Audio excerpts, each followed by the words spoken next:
You're listening to the Marketing Funnel Show, episode number 32. Ever wonder if the marketing things that you do every day are the right things you should be doing, especially when it seems like no one cares? That's what the question for today's show is all about. And we're diving in to talk about how you can figure this out fast. Welcome to the Marketing Funnel Show. I'm your host, Michelle Evans, and this is the podcast for coaches, experts, and online business owners to learn how to go from simply surviving to sold out using the power of marketing funnels.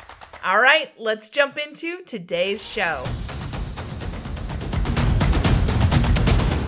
Well, hello there, and welcome to another episode of the Marketing Funnel Show. I am so glad that you are here today. You know, I love it when I hear from the audience, and if you ever have a question about your marketing or your marketing funnel, you can always feel free to email me at michelle@michelleLevans.com or reach out to me on Facebook or Instagram. I'm trying to get better on Instagram. I don't go there quite as much. But in any case, Mel reached out to me and said, "Hey, Michelle, I want to launch a coaching program this fall.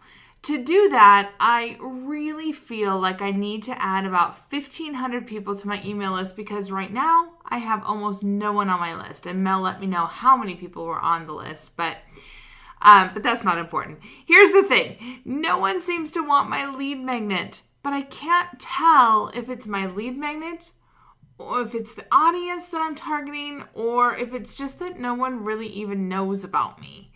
I feel stuck. I don't want to spend a bunch of money on Facebook ads if this opt-in will flop, but I don't want to sit around hoping people will find me either.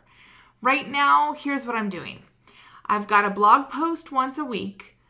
I pin that blog post to Pinterest, and I try to do a Facebook Live to my business page about 3 times a month. So every single pin, every single Facebook Live, and every single blog post, I mention my freebie, but no one, and I mean no one, is opting in. In fact, in the past 6 weeks, I've only had 4 new subscribers total. But I also have very little traffic. Less than 40 people typically see my Facebook Lives. I'm really overwhelmed. I'm impatient and I feel like I'm not reaching people and maybe my content just isn't valuable, even though it's based on questions that I get asked by my clients all the time. Whew, Mel, that is a tough place to be. And I know I've felt like this in my business in the beginning, and I'm sure that many people listening are either nodding because you feel like this right now, or you felt like this at some point in your business in the past. So my point is, we've probably all been here at some point in time. And here's what's true for me. I had to decide if I was going to dip my toe into this online marketing water and test out my business with little things, or if I was going to dive in and just go for it. Because, Mel, this is nothing against you, but what you're doing, and it's what I did too, it's what many people do in the early days of our business or the early days of getting into online marketing, is that we try to play it safe. And I know for me, when I was doing this, it was the most frustrating time in my business. So, when we're trying to do this, we try to stay on the sidelines and we try to kind of figure it all out until we know that we've got a sure thing. So we hold back on really diving in and investing. But the problem, you're never, ever going to figure it out playing it safe on the sidelines because your heart, your mind, your energy, your intention, you're not all in. And those doubts are the very things that will anchor you into the ground and hold your success back. I mean, let's just take an analogy for a minute. So unless you're driving, if you're driving, keep your eyes open. But if you're not driving, just close your eyes for a minute. And imagine being, a kid again back on a playground. And you know those little carousels, like they have little horses or just little things you can sit on. And kids push them around and around in circles and then jump on and they keep going really, really fast, right? You know what I'm talking about.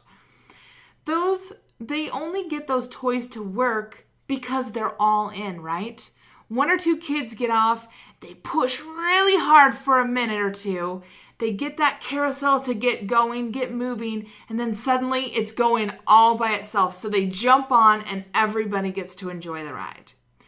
That's the same exact thing that can happen for your business, but only when you decide to go for it. When you have one foot like dragging behind you and planted in the ground, and one foot like, Scooby-Doo, like trying to make something happen, it's not gonna work. It's gonna hold you back. It's gonna keep you right in place. That doesn't mean that you have to be a crazy person and gamble your whole life savings on your business. That's not what I'm saying. But it does mean that you need to put your energy, your heart, your soul, your intention, and a lot of oomph into figuring this out. And that's why I wanted to use that playground analogy, because it does feel at first like you're kind of like pushing against there's just all this kind of resistance to putting your voice out there, putting your message out there, testing these things out that we don't know how they're going to land, right? Because a lot of this is like, we're just not sure what people want to hear from us. We're not sure. We haven't gotten enough feedback. So it feels like we're kind of pushing against the unknown. And, whenever I've worked with people on their marketing funnels, this is usually the piece, pushing against the unknown, like trying to find your voice, trying to find trying to carve out, who you want to be in the market and, what really feels right for you. That's usually the hardest piece to figure out. It's not so much your offer. It's not like all that kind of stuff. It's like, who do I want to stand up and say, yeah, this is me? That's the toughest part. And so that's why I like to use that analogy, is because if you think about pushing on that, it does take, some energy to kind of deal with the resistance that comes up as we're saying, this feels uncomfortable to put something out there that feels, like I'm being bold, or like I'm being talking about myself, or whatever it is for you. That's the resistance that comes up. And I'm speaking from my own experience as well, because I had to make that switch too. Everybody who does online marketing has to make that switch. And part of it is because we care so much. We care about the people that we want to serve. We care about being truthful. We care about connecting with people. We care a lot. And the problem is, when you live in the middle, when you live in this place where you're like, one foot's kind of in your business and you're kind of like trying to put something out there, but then one foot is like saying, oh, let's play it safe because we're not totally sure that this is going to work. It'll drive you completely bananas. I know it drove me bananas, and the people that I work with, it drives them bananas. And it's when nothing works. It's when it's like you're working so hard, but nothing's working. And it's because you're not all in. It's like if you just pick up that foot and just like kind of push through that last bit of resistance, that's when things are going to work. So let's break down what's needed to truly go for it and dive into your business. So these are really more mindset shifts, and then deciding to just take that risk and just go for it. So number one, you've got to decide to invest in testing and growing, knowing that some things are just not going to work. So here's the truth. Everything you create is not going to be a winner. Some things will be duds, and that's totally fine. It doesn't mean that you're a loser. It doesn't mean that you're not going to have a great business. None of that. None of that. It just means that there was a lesson to be learned there. So learn it, move on, and grow.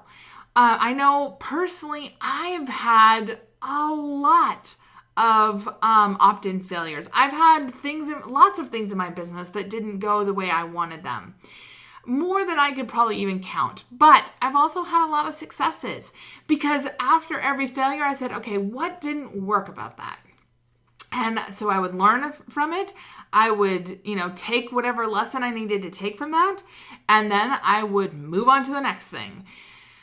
And, if you take a look at really great entrepreneurs, this is what they're saying. When you hear those kind of trite things that you hear all the time, like fail forward, fail fast, be embarrassed of your first product or your first offer or whatever. This is what they're talking about. Like, don't let perfection hold you back. And that is coming from somebody who really does struggle with perfectionism. And so here's my advice for Mel and for anyone. Don't just create one opt-in and stop there. Don't just create one thing. And I'm not saying that you have to create like 800 things.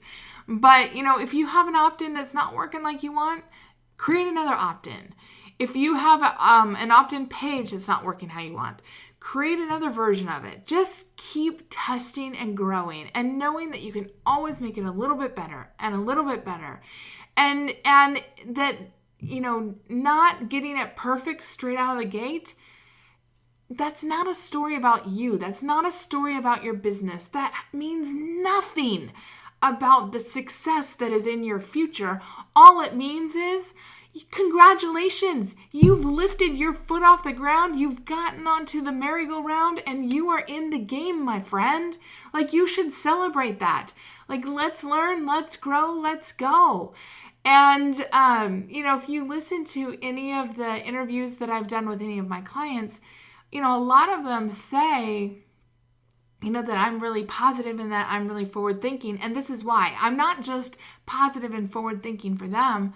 I am for myself as well, because any feedback is good feedback. So great feedback is good feedback because it lets us know what's working. Negative feedback is good feedback because it lets us know what's not working. So we can cross that one off the list and we can move on to the next one. There's always more ideas. There are always more possibilities. There's always something new we can try. The only thing that can hold us back in this is not being willing to test and grow.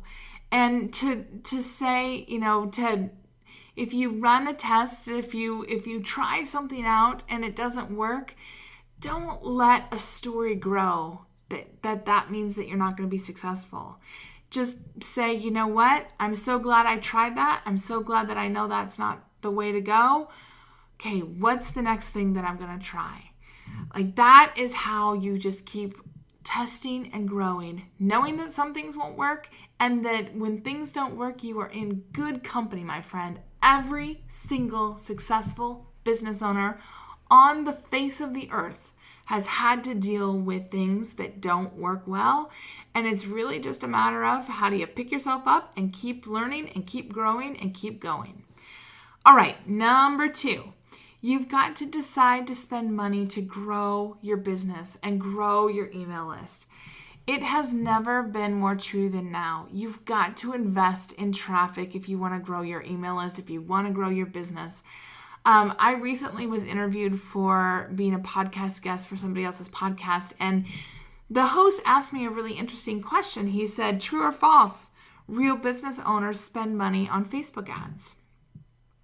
And it kind of caught me off guard, and I was like, I said, it's true that real business owners invest in traffic. I said, not every single business owner has to invest specifically in Facebook ads, but I think investing in traffic, yes.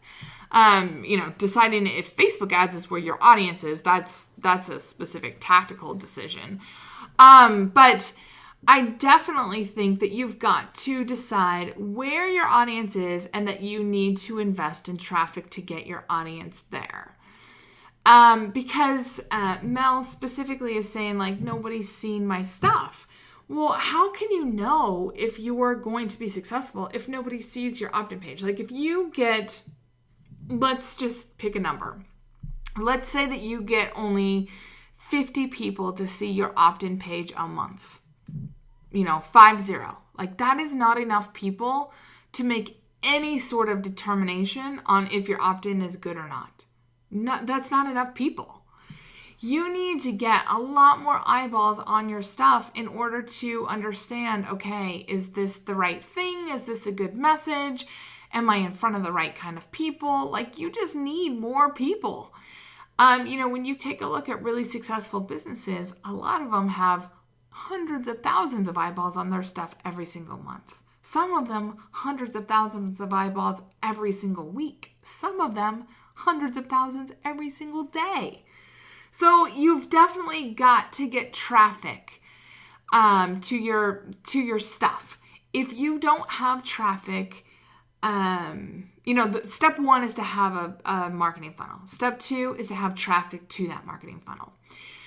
So here's the thing. You can definitely get traffic from free sources like being a podcast guest or guest blogging or, SEO or social media. Like, absolutely get free traffic. But if you only want to rely on free sources, you're going to be at a serious disadvantage, especially when you're first starting out because nobody knows about you.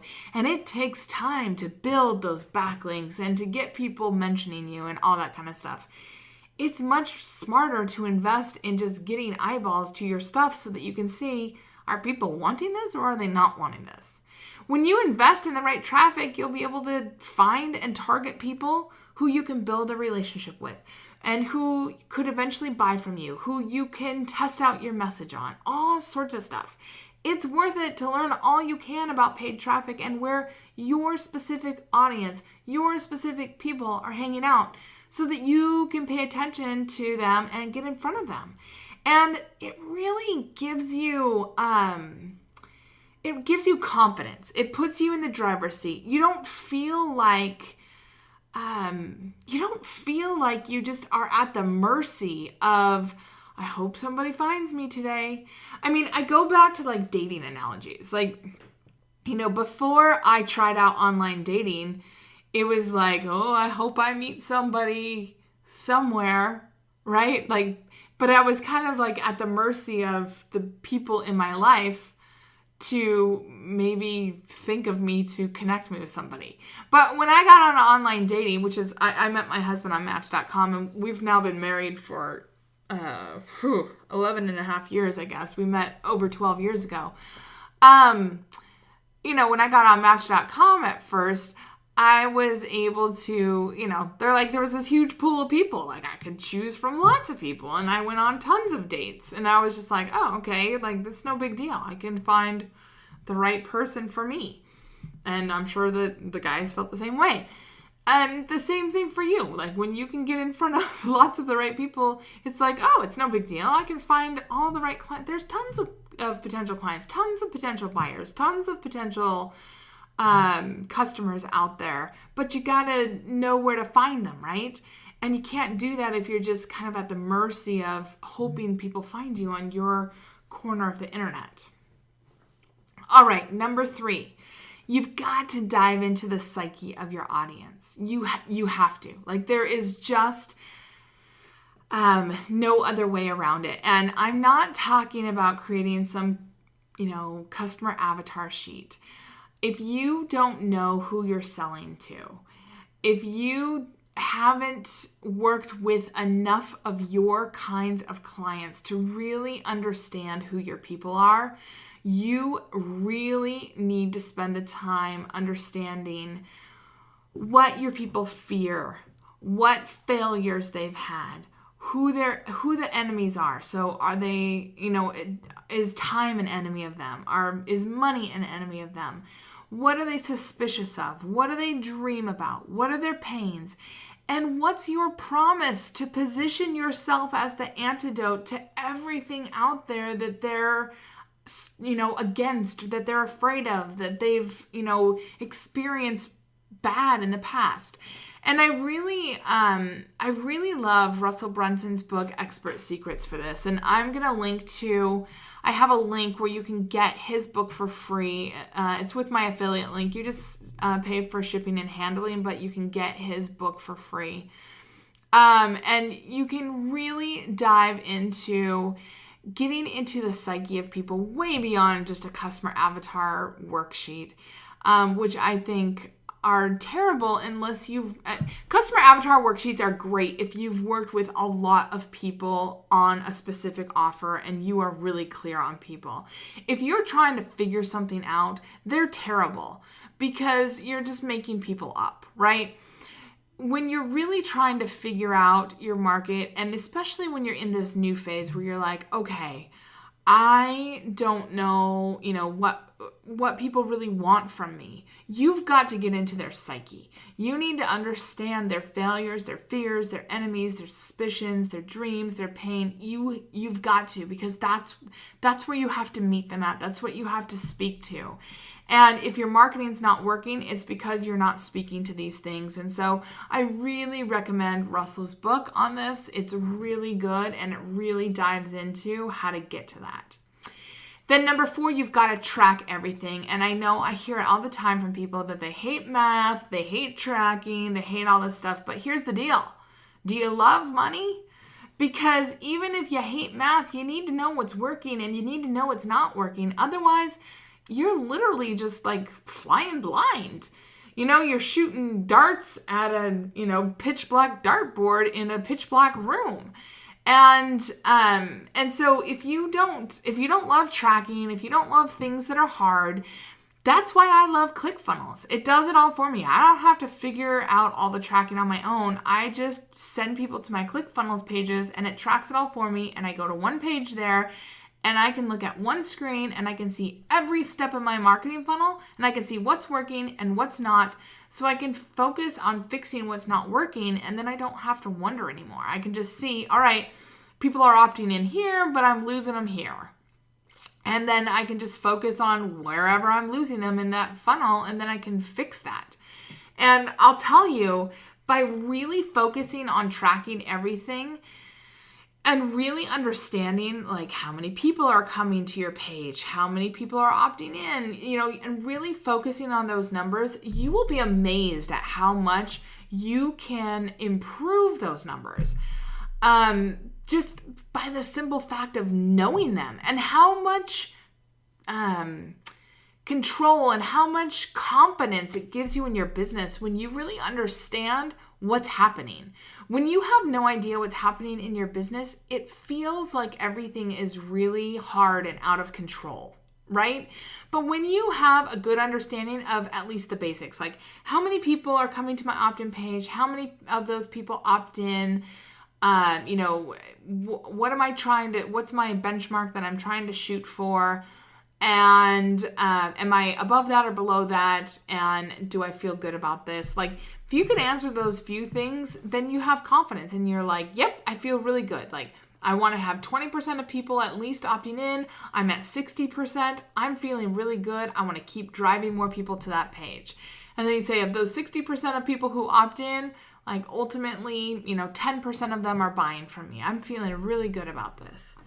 Or whatever your numbers are for your business, as long as you know what they are, you'll be able to make really good informed decisions because you'll know what it means to you every step of the way and you'll know what it means to you dollar-wise at the end.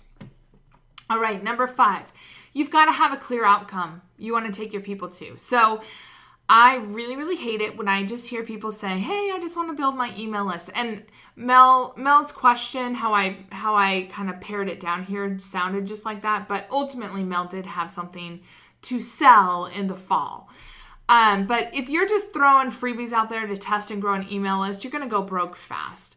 You have got to have at least a simple marketing funnel with a paid offer so that you can start making money right away. You don't want to run a business with no money coming in. You don't want to run a business where you just have people coming onto an email list and then a big fat dead end where they're just like, all right, now I'm hanging out on your email list. Now what? Because that feels really yucky for you and for them.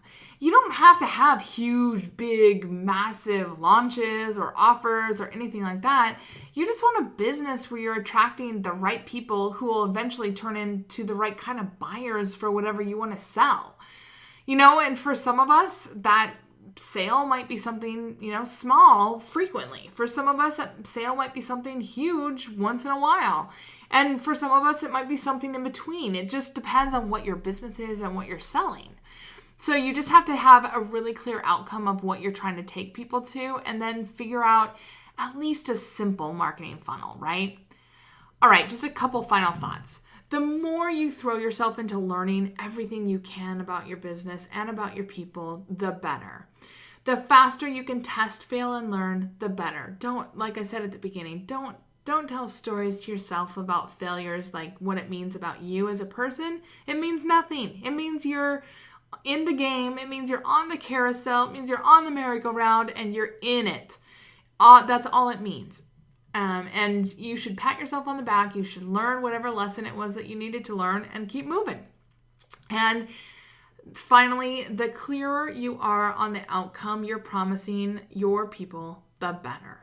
And the only way you're going to get clearer is to keep diving more and more into it, because you're not going to get clear sitting on the sidelines with one foot planted in the sand, hoping that it's going to come to you. It's not going to come to you until you get in the game, get your energy in the game, start interacting with people. Like, it just is not going to come to you. All right, my friends, you want to know which marketing funnel is right for you in your business, because even if you don't have one right now, there are really simple marketing funnels you can create that don't take very long, like a cash infusion marketing funnel. Like, try to say that 5 times fast. Is a super simple one where you can set it up and you can just sell something super small on the back end. And I'm talking like maybe a $7 to $47 product. It could be a PDF that you're selling. It could be an audio that you're selling. It could be something really small that you're selling that you might already have created that just helps to offset creating your business, that starts setting the tone for creating buyers in your business. But if you want to know which marketing funnel is right for you in your business, I've created a totally free and easy quiz to help you figure that out. So you can head on over to today's show notes, which you can find at themarketingfunnelshow.com/32. And in less than 5 minutes, you're going to know exactly which marketing funnel is right for you and your business. And at the same link, themarketingfunnelshow.com/32, I'm going to link to the place where you can get the book Expert Secrets for free. You just have to pay shipping and handling. And I really highly recommend that you read that if you're having a hard time figuring out what your offer is. It's such a good book.